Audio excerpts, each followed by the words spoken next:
Et si la réincarnation existe, pourquoi on ne se souvient de rien?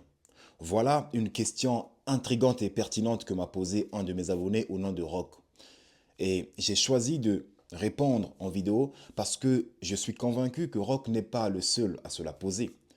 Si vous faites partie des personnes qui, comme Rock, se posent exactement la même question, je vais donc vous demander de m'écouter. Je ne vous demande pas de me croire. Écoutez juste ce que je vais vous dire dans les minutes subséquentes, car cela pourrait changer votre façon de voir la vie actuelle.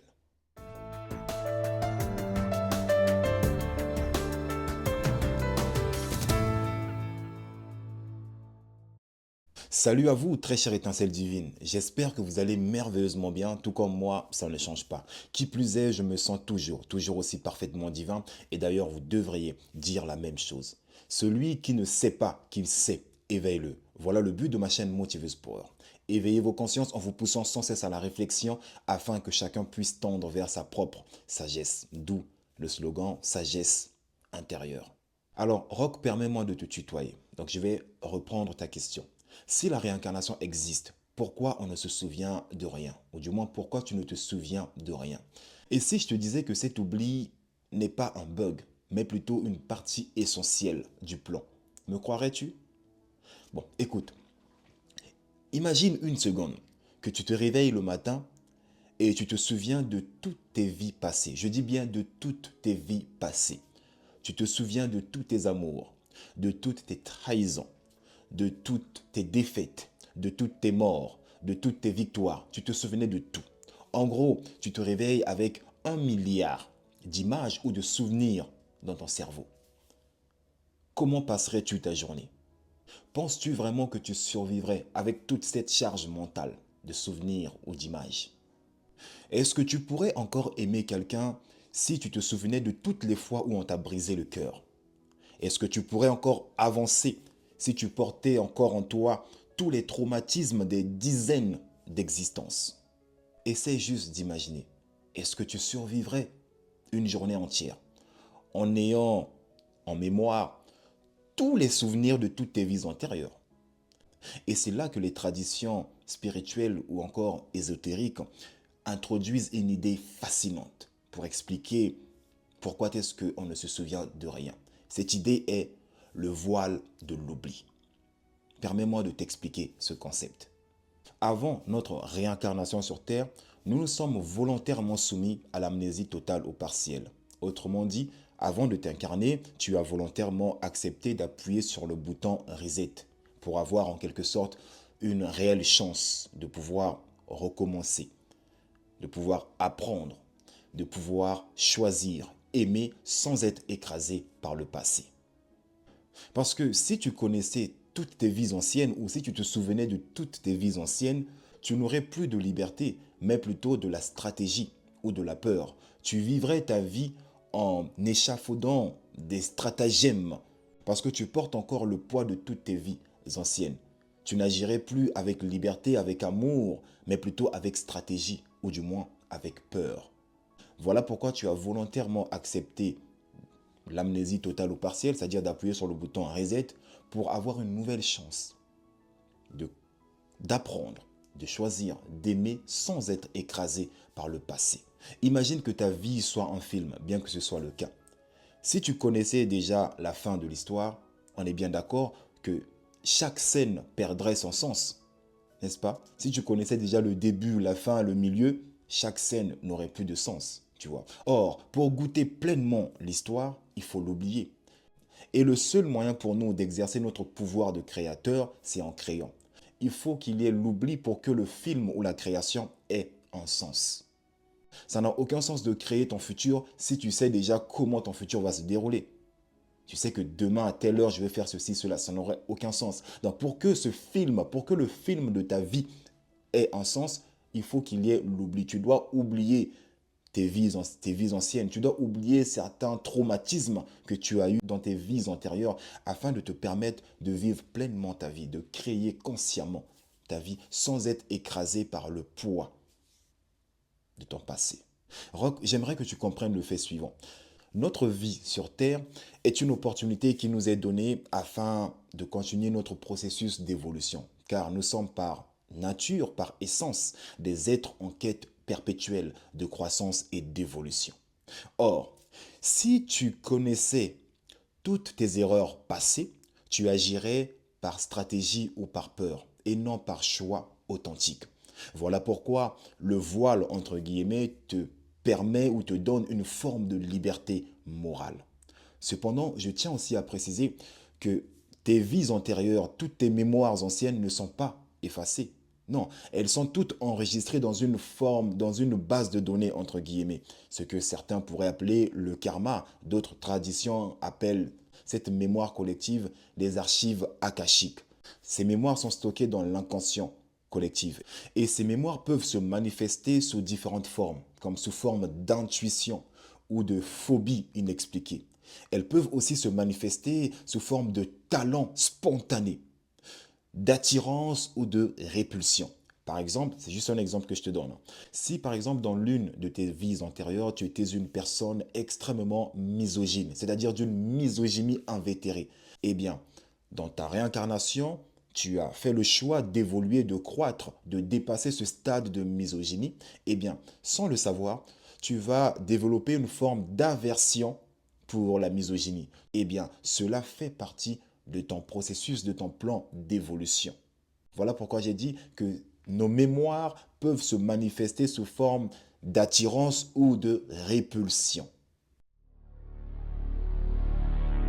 Et maintenant, je vais essayer de t'expliquer le principe de l'oubli ou du voile de l'oubli en ayant une approche psychologique. Car sans postuler la réincarnation, tu dois comprendre que notre cerveau ou le cerveau humain n'est pas conçu pour stocker des informations des vies antérieures. Notre cerveau n'a ni structure ni mémoire pour stocker les informations d'une vie antérieure, encore moins les informations de toutes nos vies antérieures. Ce serait comme vouloir installer Windows sur une feuille de papier. Ça ne tient pas. Lorsque nous choisissons de nous réincarner, donc de revenir sur Terre, nous acceptons un nouveau programme. Nous venons avec un nouveau programme d'évolution. Ce qui signifie que nous acceptons de repartir de zéro, de commencer un nouveau programme, une nouvelle route, un nouveau chemin, un nouveau voyage. Imagine que dans ta précédente vie antérieure, tu étais une femme. Donc tu as eu un mari, tu as eu des enfants.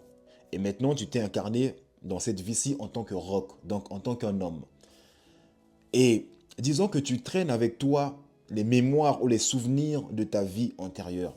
Comment vivrais-tu chaque jour de ta vie? Ton cœur de mère prendrait le dessus. Tu commencerais à te poser des questions, genre, mais que sont devenus mes enfants? Est-ce que j'ai des petits-enfants? Que sont-ils devenus? Mais où est-ce que j'habitais avant? Ah non, faudrait vraiment que j'y retourne. Ah oui, dans ma vie antérieure, je vivais en Amérique latine. Faudrait que j'y retourne. Ah oui, faudrait que j'aille voir ma famille. Ah oui, mais est-ce que mon père est toujours en vie? Mes frères et sœurs, mes amis, l'héritage que j'ai laissé. Mais j'aimerais tout savoir. En fait, dans ta tête, tu serais tellement embrouillé que dans la rue, on pourrait même te qualifier de fou ou de quelqu'un qui a un trouble de personnalité. Tu traînerais avec toi deux personnalités. Pour toi, ce serait peut-être normal, mais pas pour les gens autour de toi. Car si tu vis en Europe, on te considérerait comme un TDI, c'est-à-dire une personne qui souffre du trouble dissociatif de l'identité. D'un coup, tu es la femme que tu étais jadis, et dans notre moment, tu redeviens le roc que tu es, l'homme que tu es actuellement.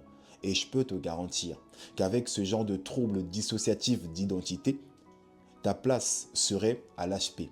On t'enverrait directement à l'asile psychiatrique parce que pour eux, ils ne comprendraient pas comment une personne peut avoir plusieurs personnalités. Tu es un homme, mais tu dis que tu étais une femme dans ta vie antérieure, que tu avais une famille, etc. Les gens ne te croiraient pas. Les gens te prendraient vraiment pour un fou. Est-ce que tu comprends? Voilà pourquoi le voile de l'oubli est important afin de te permettre, afin de te donner une forme de liberté morale, afin de te permettre de te concentrer sur ton programme actuel, sur ta personnalité actuelle que tu as choisi de revêtir dans cette nouvelle vie en respectant le plan de ton évolution ou de ta croissance.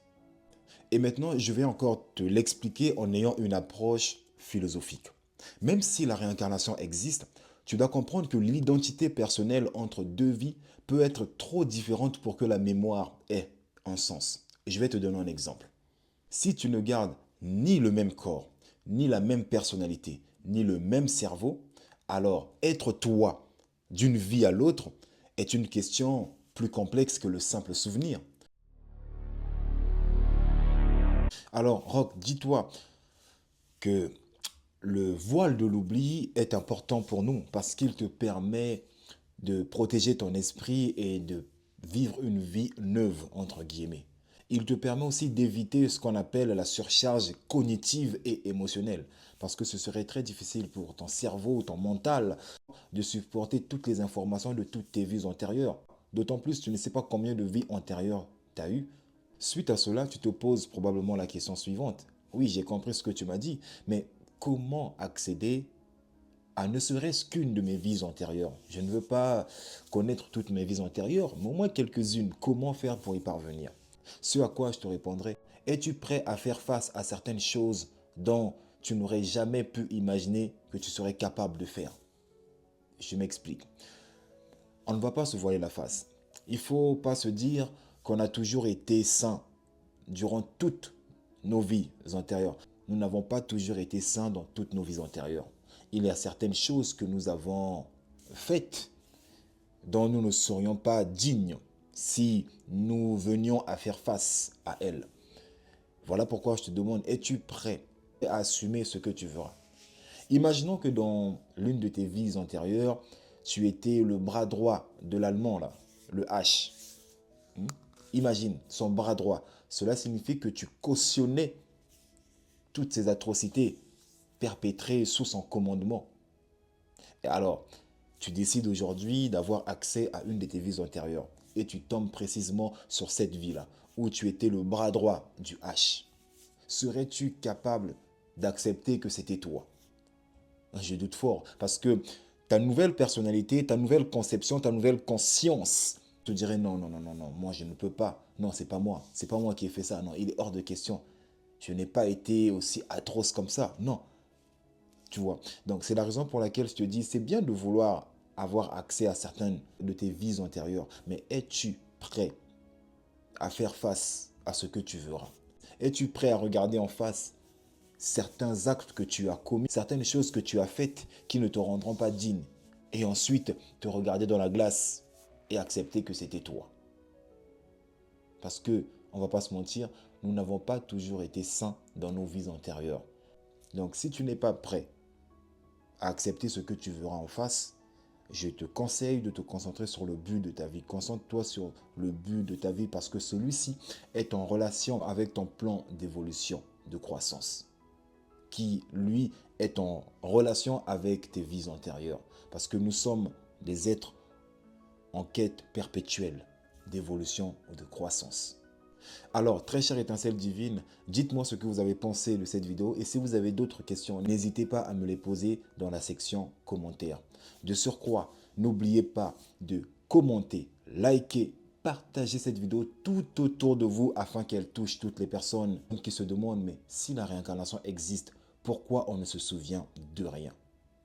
Et si vous n'êtes pas encore abonné, faites-le afin de ne rien rater.